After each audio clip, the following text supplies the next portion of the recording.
Hey boss, I found that one of the top questions that I get asked is how do you find your own unique, totally different voice on YouTube? And before we get into how exactly you do that, make sure that you hit subscribe for new videos every single week. So on this topic, my guest today is really a seasoned vet. And you would think that being on primetime TV, having hundreds of thousands of followers, and growing up in front of the camera would make it super easy to kill it on YouTube, right?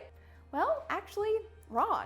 YouTube is a whole different ball game. You know that I actually got started as a journalist before I even entered this whole YouTube world. And again, you would think that that would make this super easy for me, but I actually had to break myself of so many habits that were kind of, disingenuous and things that I was told to do as a journalist and certain ways to speak and hold my hands and all that kind of stuff. And now, I've been doing this for a little while and I've broken myself of them, but there are things that come along with just being authentically who you are that give you a huge advantage on YouTube. So my guest today is really no different. And I do have to say, this is actually so surreal for me because I grew up watching this woman on Degrassi. If you're Canadian, you know what I'm talking about.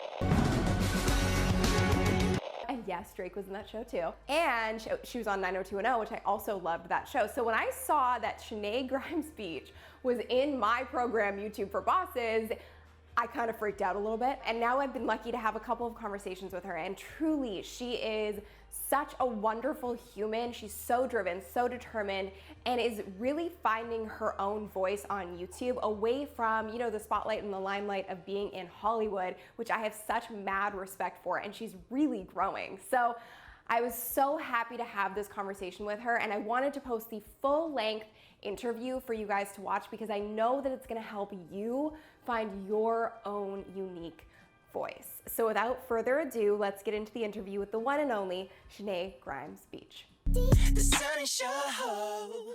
There we go. Welcome to the Sunny Show. I'm so happy to have you here, Shenae. Thank you. I'm so excited to be here. I'm a total fangirl of yours, as you already know. Which is like the most bizarre thing for me, I have to tell you, because I don't know if you saw my Instagram story, but I watched you on Degrassi. I watched you on 90210. And when I saw that you were in YouTube for Bosses, I freaked out. I was like, what is happening? Why is she in this? This is amazing. So I'm just so excited because, you've had such a great career and continue to have an awesome career. And I was just like, how cool is it that this person that I think is so rad and I'm a total fan of is now turning to YouTube. And I just think it's really interesting what's happening right now with like traditional media and actors and people in entertainment for so long are now turning to platforms like YouTube and blogging to have kind of a different career path. So I wanted to dive into that. So first and foremost, super stoked to have you in the program, geeked out like nobody's business. And second of all, I would just love for you to kind of give our listeners a background of your journey to this point. Yeah. So basically, I started acting when I was really, really little. I think I was 13 when I got my part on Degrassi. So I did that for 5 years and then actually booked 90210 while I was still on that show. So I transitioned straight out of it to move to LA and film 90210 for the next 5 years. So that was kind of like a decade-long stint of consecutive work, which is amazing as an actor, but it also left me in a position where I felt like I was an adult now, like before I knew it, and I had no idea how I got there so fast, and I wanted to take a break. So I took a couple years off of acting altogether, and that's when I started to kind of dabble in the blog world because I did have a background in fashion, which not a lot of people know, but I was interning at different fashion outlets throughout my entire acting career. And I wanted to kind of focus on that a little bit more seriously. But as everybody said to me, like, the itch will come back. And sure enough, it did. So I started acting again and did a lot of indie films and TV movies for Hallmark and Lifetime, which was so great. And then I booked another TV series that unfortunately only ran for 1 year, but I said in one of my recent YouTube videos, actually, like, I think everything happens for a reason, because I found out I was pregnant on my hiatus. So, you know, a little bit of a shift in focus. So it all worked out. But since this has kind of all happened, I think I started my YouTube channel before I went away to film, or no, right after I got back from filming the season of that show. And that's when I joined your program, because for me, you know, I had no clue how to do anything on YouTube. All I knew is that I wanted to do it by myself. I felt like I could save a lot of money that way, and I would have more control over everything. A lot of people in my position, I think, don't take the time to learn how to do things themselves and end up relying on other people, which is great. They're experts in their fields, i.e. you. But you provide the resources for people to do it for themselves, which I respect so much, and I really appreciate, because it does cost money. You know, I know people who are like, oh yeah, I've got a great editor and it only costs like a few $100 for each video. I'm like, well, if I'm doing a video every week, like before I start making money doing it, that seems like a major expense there. That adds up. So yeah, I wanted to be able to do it myself. And like I said to you when we first kind of started to chat, it's been really amazing and refreshing for me to have control over an aspect of my career. As an actor, I show up in an audition. I can try and look the part as best I can. I can feel like I'm doing a great job, and I may be doing a great job, but if I'm not right for the part, then I'm just not going to book it. And that's down to everybody but me to make that call. So it's been really empowering to be able to kind of wake up and have a content idea, be able to film it by myself, be able to edit it by myself, put it out there by myself, and now to have like brands reaching out and being really positive and responsive. Yeah, it's like, oh wow, it's working. She was right. I aim to be right. I try to be right.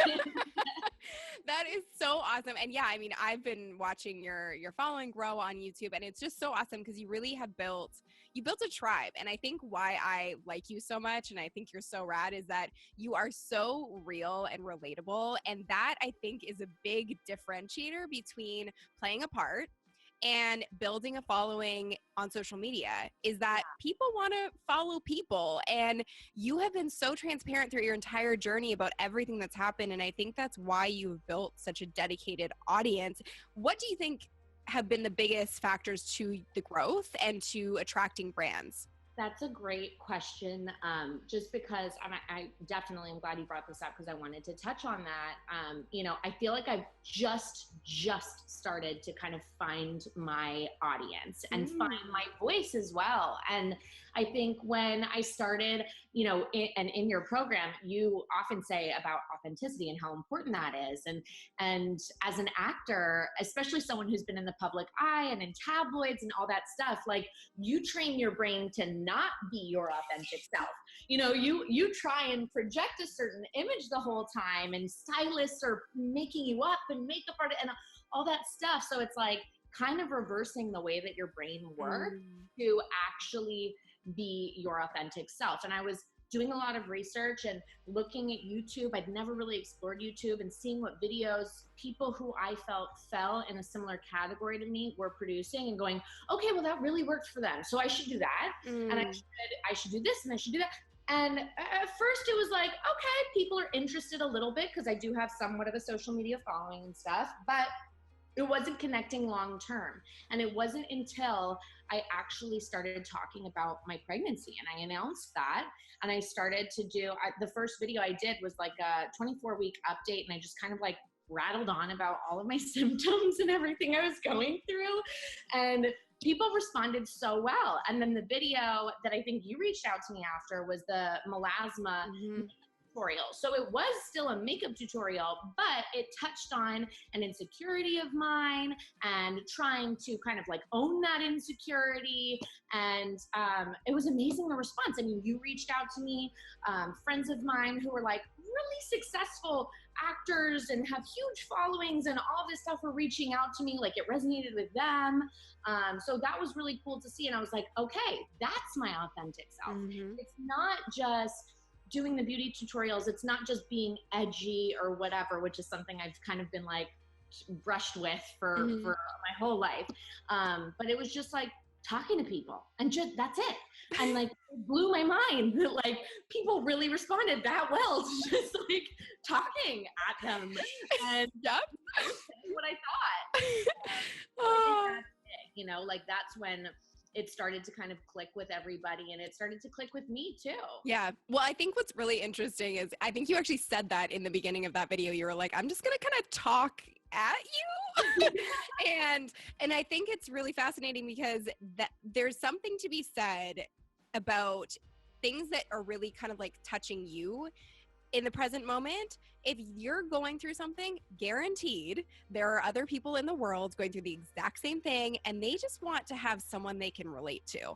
And I think like that video for me was so topical because like I've had skin issues and all this stuff, and I've dealt with melasma in the last year, and I'm like, what is this? What's happening? And it is an insecurity. As someone who's had like really good skin my whole life, I'm like, what's happening all of a sudden? And so to hear you walk through it and to give a solution, and I think that's the thing with YouTube is like, people want to relate to people for sure, and they want to know you as your authentic self, but they also are going there. It's a search engine at the end of the day. They're going there for solutions to their problems, answers to their questions, and they're also going there to find and discover somebody who they can just feel like they have a connection with. And I think that's what's happening now with your videos and your brand. And it's cool because you can see the upward trajectory on your channel as well. Have there been any surprises with YouTube? Have there been any things where you're like, oh my gosh, I wasn't expecting that to happen, or this is harder than I thought? I think like trying to cut the videos down is really challenging.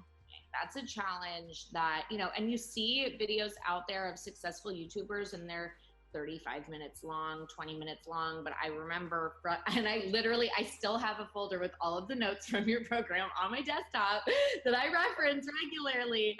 That's and awesome. you know, your window for like, this is how long a video should be. I'm like, oh my gosh, how do I like cut fat, you know? But I try and keep them as short as possible. I usually try to not go too far over 10 minutes, which I know is still a little bit long. And you look at the retention rate and people do fall off. I mean, they fall off after 5 to 6 minutes. So if I could keep the whole video within that, that'd be great. But at the same time, if you want to kind of elaborate and really like go there with people, then sometimes you kind of have to make an exception.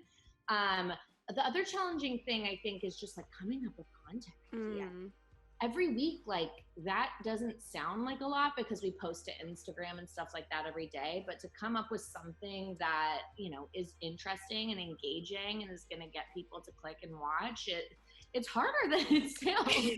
It's harder than it sounds. And I think also it's testing, which I think is so great that you touched on that, because it's so true. Nobody starts on YouTube being like, oh yeah, I nailed it right out of the gate. Like I got it, I figured it out, I'm good. And I think it's really interesting too, because you come from a television background and you've done movies and you're well known as an actress.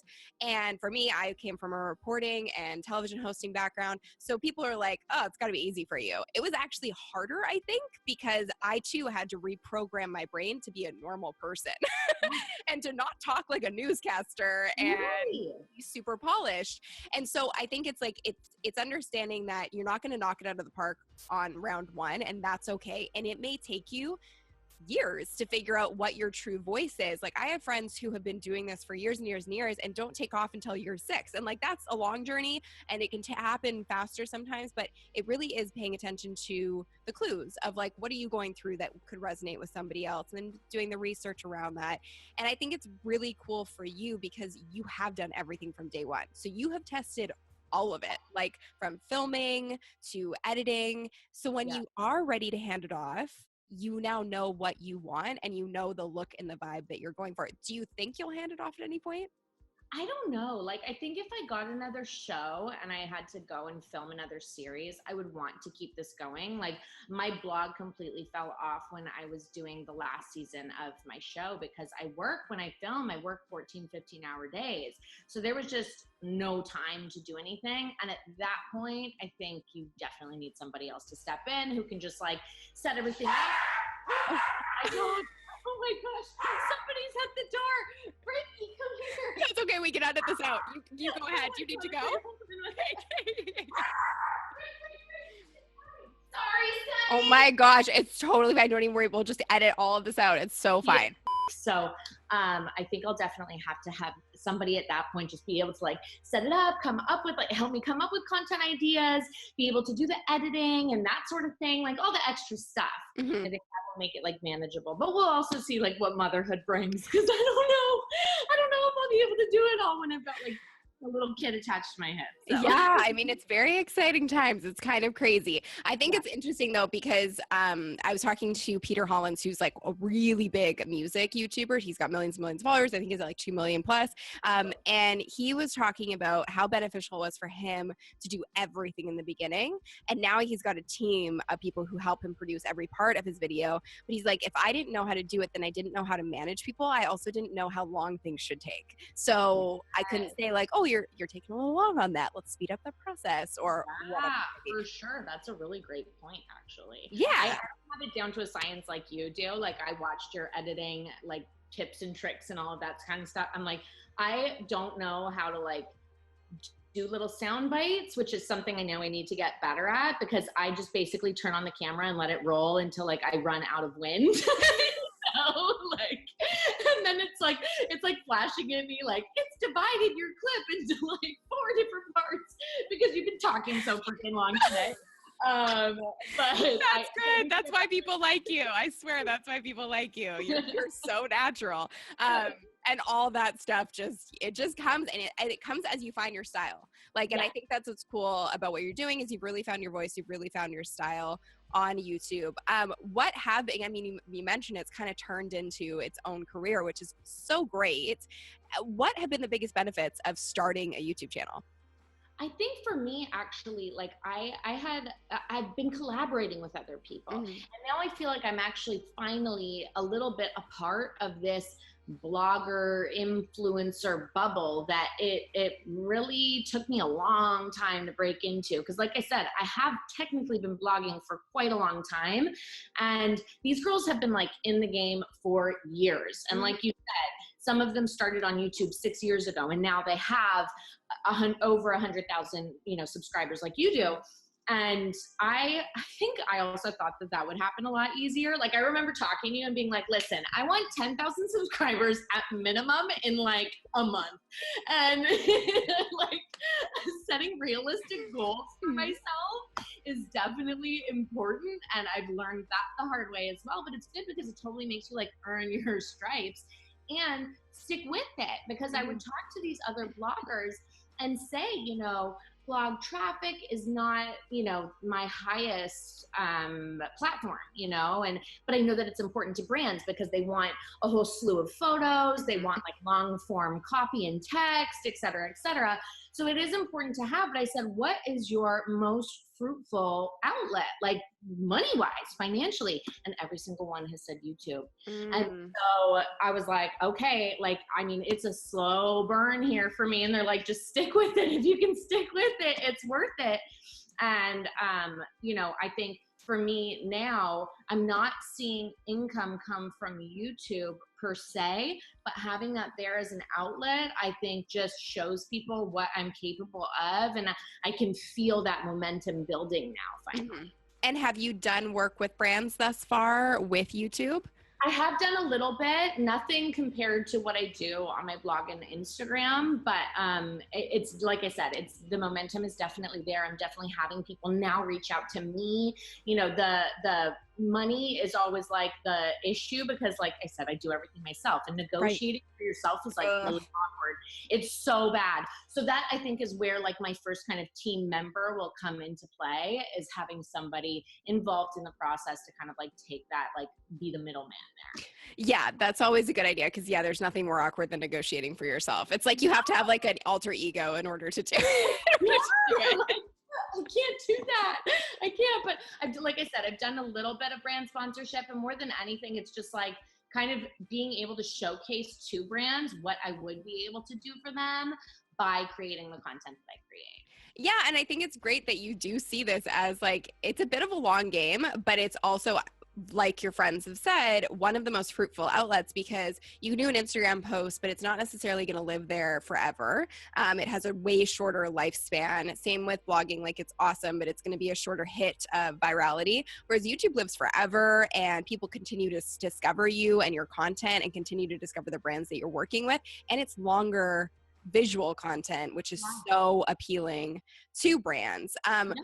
So you are an influencer, obviously. As an influencer, because we have a lot of people listening who are either influencers or are on that path, how do you decide which brands you want to work with?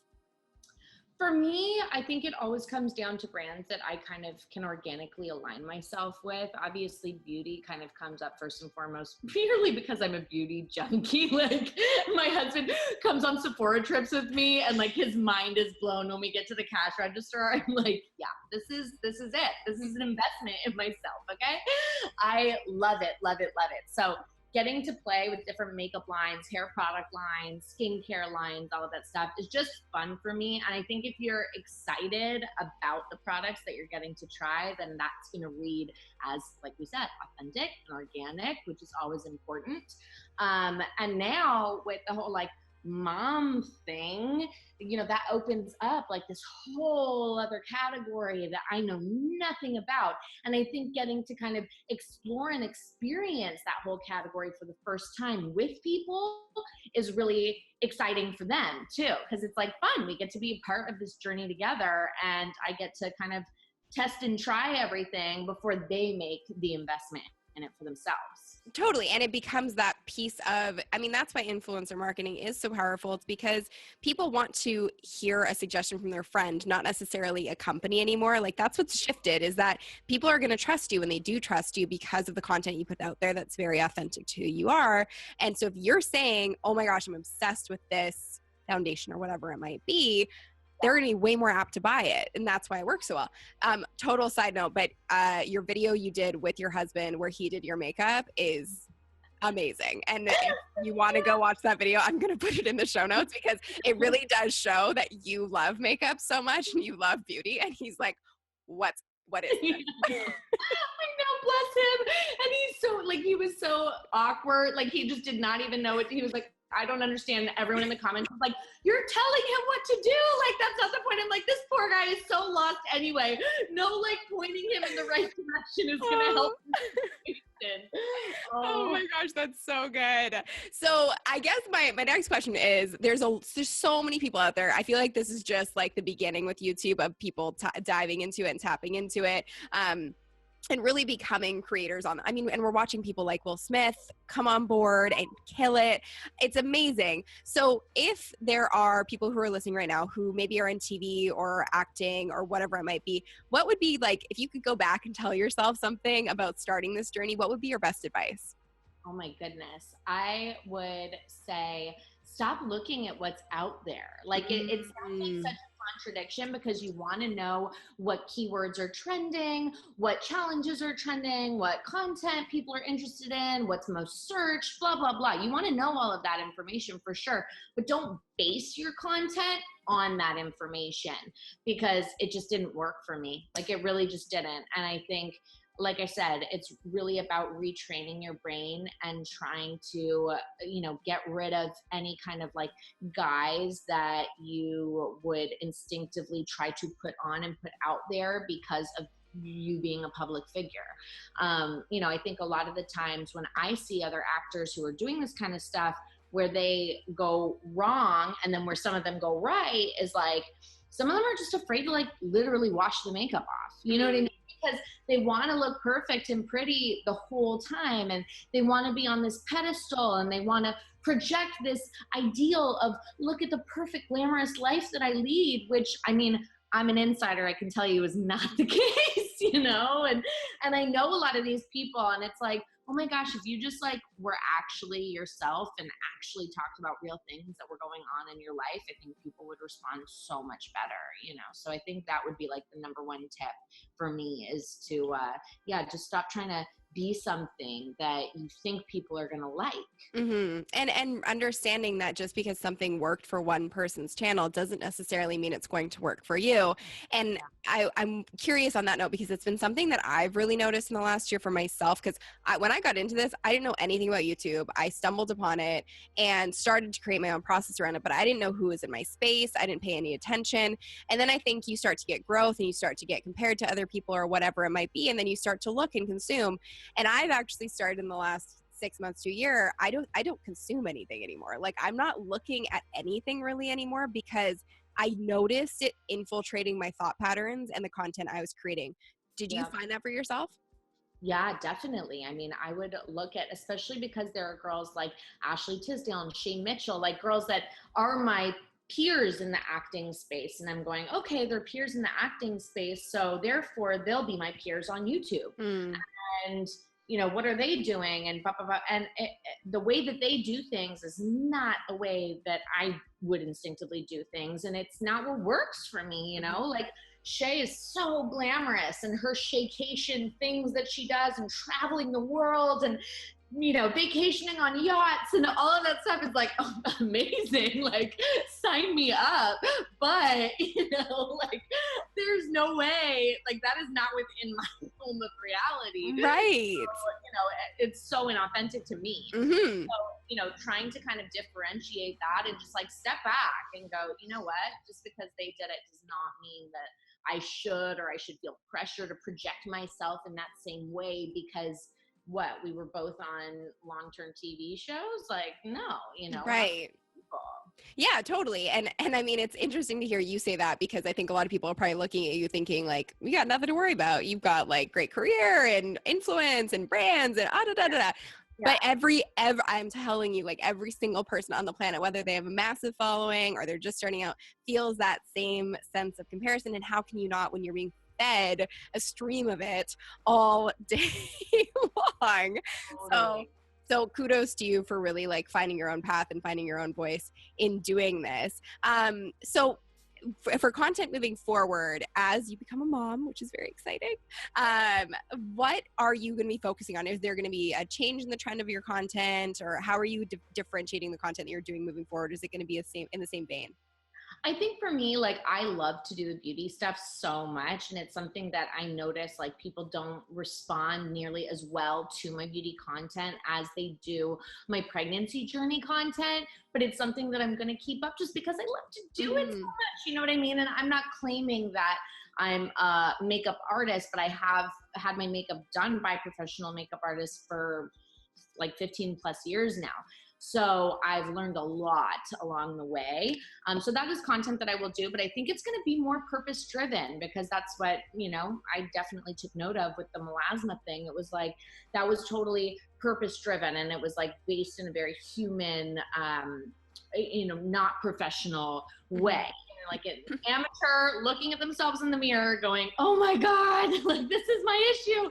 How do I fix it? And through trial and error, I think I figured out a pretty great solution. So I think I'm going to have to like keep that up. I know everything's going to take a turn as soon as beauty's involved. You know, I say to my husband sometimes, like, if it's like we're going to like a red carpet event or something where like you really need to like be put together because there's going to be cameras, it's going to be a long night, whatever. I'm like, well, I need at least an hour and a half to get ready. You know what I mean? And like, that is never going to come out of my mouth again, because I'm going to have a little baby around the whole time. Like, an hour and a half for hair and makeup is like, hey, you know what? That might be a new series of content for you right there, like mummy hacks for doing your makeup. Exactly. For real. Like, what to do with the baby, like when you're doing it. So I think, yeah, it's going to be way more purpose driven. Like, I'm already like, oh my gosh, how am I going to get my everyday makeup? I mean, I'm pretty good, but how am I going to get my everyday makeup down to like less than 5 minutes, you know? And people say you don't even have time to shower. Like, you know, so makeup is a luxury at that point. So I think, yeah, I'm definitely going to have everything be more purpose driven. And I think the mom thing, like, people seem to respond really well to all of that. And I think I do it in a way that isn't perfect. And that's always kind of been my angle as well, is like, I'm self-deprecating. I think it's funny. You know what I mean? Like, I'm a very sarcastic person. So I definitely try to kind of break down this like facade of perfection. When people host a dinner party, it's like, I remember showing my grandmother once a blog post that I did on making a recipe that she had given me. And she was like, oh my God, what are you doing with that knife? Like, you're going to cut your hand off. But like, I didn't know what I was doing. And I think like a lot of people don't. And when you put something out there that like screams perfection, they get too intimidated to try it themselves. You know, I do. So I think that's kind of my voice. I could not agree with you more on that. And I had my own experience with that in January. We tried to like move to this multi-million-dollar set in Vancouver, and I was like making it so perfect because I'd hit 100,000 subscribers, and I was like, pressure's on, all self-induced pressure, and realized almost immediately, oh, the audience doesn't really want perfection. They want me to be like my normal, authentic human self. And so I think if I could like wrap up a lot of what you have learned, it's being authentic and finding your voice, and being okay with the fact that that does take time, particularly on a platform where you're doing it all on your own. Like, you're figuring all this stuff out on your own. Tapping into what's going on in your life and tapping into the things that you're struggling with or that people are asking you about. I talk about that all the time. Frequently asked questions is some of the best content that I create is around the things that people are asking me about. That's really how my channel started to take off. And then I think the other thing that you said, which I was like very proud of you for, is that you actually pay attention to the analytics, which so many people don't. And it's so important to take a look at your analytics, because if you're wondering what kind of content to create, you can actually go in the back end on YouTube and take a look at like, where is your traffic coming from? What are people searching for when they find you? And the videos that are taking off for you, create more content like that, because those are the kinds of videos that people really want to see. And you've got a really good blend. Like if I were to audit your channel, and I was looking at it before, I think what's working really well for you is you have a good blend of what I like to call hub content, as well as like sort of vlog content, lifestyle content. So the lifestyle content builds a deep relationship with your audience. It's not necessarily the thing that's going to get discovered by more and more people, but it builds a deep relationship. And then 2 of your top performing videos are tutorials. And those are the videos that are more beauty based or whatever, but those are the things that are getting picked up in search and people are discovering you through, and they're keyword focused, but they're still you. So you're integrating your authenticity into both kinds of content, and it's a recipe for success. So I'm so excited to see you just soar on YouTube. And I cannot wait to see how you handle Big Mom and doing all of this. Crazy. You're gonna do just fine, I think. You're gonna do just fine. And I'm sure people are gonna be super excited to tune in throughout the journey. And it's such an exciting time of your life, and so many relevant, relatable things to share around motherhood. So it's a great time for you right now, and I'm so excited for you. So we do a little speed round on the podcast. You don't have to necessarily answer in one word, just as quickly as possible. Okay? Cool. Okay. Best book you've ever read? Ooh, Gone Girl. Oh, good one. What are your daily non-negotiables? Daily non-negotiables. Good food. Good food. I can't do the dieting and restricting myself at all. Good food. I'm like, that's one of the greatest joys in life. Good food, laughter with my husband. That's rule number 1 for our relationship. We always have to laugh. And now like we fight and then we're like laughing in 5 seconds. And I think that's like the recipe to a successful relationship. And cuddles with the dog at some point. I love that. That's beautiful. What are you grateful for today? My family that my family back home in Canada, and the family that I've built for myself out in LA. I've been feeling a lot of love since our baby shower on the weekend, and I'm so grateful for this kind of extended LA family. Love it. Favorite kind of music to listen to when you work out? Whatever they're playing at a class, because I cannot work out by myself. I'm so not self-motivated. I need somebody yelling at me and like blaring a playlist. I love it. Side question, what's your workout of choice?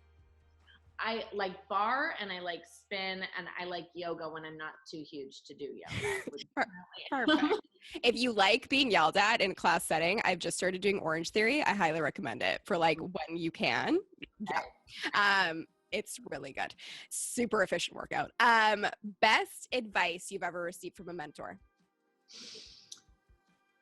My mom, when Josh and I got engaged, and I told her we got engaged very, very, very quickly, like within weeks of knowing each other, which was crazy. And I was like, Ma, if my mom says no, like that's it, it's over. And I told her and she said yes. And I said, why are you not telling me not to do this? Like, this is crazy. Like, you should be telling me, like, this is a very bad, I don't know, like, just give me. And she looked at me and she said, you know what, you want to do it now? Like, why wait until you have reasons not to? And that advice has resonated with me so much over the years. And it's not just in a relationship, but it's with a lot of things in life. If you let time go by, you'll start to stockpile reasons to hold yourself back from making a decision that could make you really happy. And I'm not saying be too crazy impulsive and, whatever, but at the same time, I think, like, go with your gut and go with where your passion lies in that moment. And how long have you guys been together? Over 6 years now. There you go. Clearly Yeah. the right decision. Do what feels good. Pretty simple. What are the 3 main characteristics of a successful YouTuber? Ooh, definitely, like we've been saying, authentic. I think being funny, like engaging. I want to feel like I'm hanging out with a friend that makes me laugh a lot, and being the solution to a problem, providing a solution to a problem. Love it. What's the biggest lie about the entertainment industry? Ooh, that so many lies. Like, how do I pick just one? Oh my gosh. I think that everybody is constantly thriving. Like, I always joke, like, actors, if you ask them what they've been up to, they're like, I've been so busy. And it's like, no, you haven't. That's a lie. Like, when we're on set, yes, we're very busy people. We work very long hours. We have no time to do anything. But there's a lot of time that you're not on set. And I think that is the biggest challenge of acting, and kind of why you get paid the big bucks, so to speak, is like the resilience and perseverance that it takes to wait out those periods in between jobs is not for the faint of heart. I feel like it could make you crazy after a little while. Like, it's a tough lifestyle. What are you most proud of in your life right now? I think I'm most proud of being independent and yet letting my guard down all at the same time. I think for a long time, I struggled with kind of this independence, and being dependent on certain things or certain people because there was so much going on with me that I needed help coping with. And then I also fought that and wanted to be really independent and had this kind of wall all around me. And I think I've finally figured out, like, what that independent dependence or dependent independence balance is. And that makes me proud, because I feel like I'm finally kind of found this, like, calm and peace that not a lot of people would describe me having for a very long time. That's beautiful. Congratulations. That's huge. What is your definition of being your own boss? Oh my gosh. Being your own boss is getting up in the morning and, feeling that fire in your belly, and knowing that if you put X into it, you're going to get Y out of it, and you get to reach those goals that you want. And I think that self-motivation, it can be really challenging, but it's so fulfilling when it starts to work out. I love that. That's a great definition. Before we go, I did want to ask, so you took YouTube for Bosses. If anyone's thinking about taking the program, what is your feedback about it? Oh my gosh, it's so amazing. It's so amazing. It's like, it's a real YouTube boot camp. It's kind of all of the 101s that you need to know. And obviously you constantly elaborate on everything with other extensions of the program and different workshops that you do and all of that stuff, which is great, so that it's not just like, okay, here's like the 101, like, now good luck. Like, you follow up with people and you keep going on the journey with them, which I think is amazing. But it made me feel like I wasn't doing it completely by myself, even though I was doing it by myself at home. And the voice that you say everything with, it's like so informative, so concise, super efficient, and yet it feels very, very relatable. I feel like I'm learning from a friend that I look up to. Oh, that's so nice. What do you feel like has been the best result that you've gotten out of it? I think, like, keyword searches and all of the AdWords and all that kind of those little hacks and stuff to find the most searchable titles and things like that is really important. I think the content, the type of content, organizing the content, coming up with it and kind of banking the content so that you're not constantly every week going, wow, what am I going to do now? I think that's really important. It just helps you kind of stay organized as you are having to be so self-motivated. I love it. Well, I so appreciate you. I'm so proud of you. You're killing it. I can't wait to see you be a mom. This is so exciting. So congrats on the personal front as well. Where do you want to send my audience to learn more about you? Obviously the YouTube channel. Anywhere else you want to send them? Yeah, my blog, lostandlala.com. I try and kind of always tie in now. I'm trying to keep it as coordinated as possible with the YouTube video that like ties into the blog post that week. So it's not the same thing, but you'll definitely learn from both and they kind of complement one another.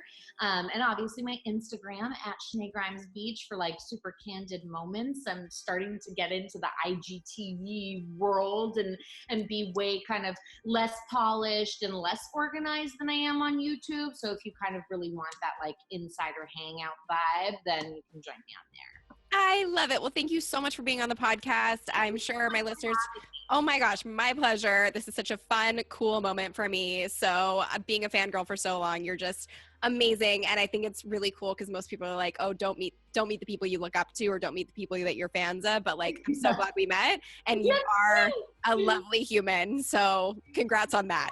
Thank you so much. You're so sweet. I am such a fangirl of you. So I'm so glad that like all of the stars aligned in putting us in touch. Thank you so much. I just adore Shenae, and I hope you enjoyed this interview as much as I did. It was really eye-opening because, you know, there's a lot of things that she's gone through starting her channel from scratch that I'm sure you're gonna go through as well as you grow on YouTube, and lots of things that I took away and I'm gonna start implementing on my own channel as well. So I want you to comment with your biggest takeaway from this episode below. And make sure you head over to Shenae's channel, subscribe, show her all of the love from our little tribe over here, and make sure that you support her new videos every single week as well. And speaking of support and our tribe, I have to give a Boss Club shout out to our winner for this week, which is Elizabeth Sampson. She says, thank you, Sunny, for a great video. I've held off for years putting myself out there for fear of rejection. I'm taking baby steps in getting my YouTube channel to reflect who I really am and what I'm doing. Thanks for all the great information. So perfectly on topic with what we're talking about today. And if you haven't watched my video on how to handle rejection and hate with a smile, make sure you check that out. The link is in the description below and also in the cards.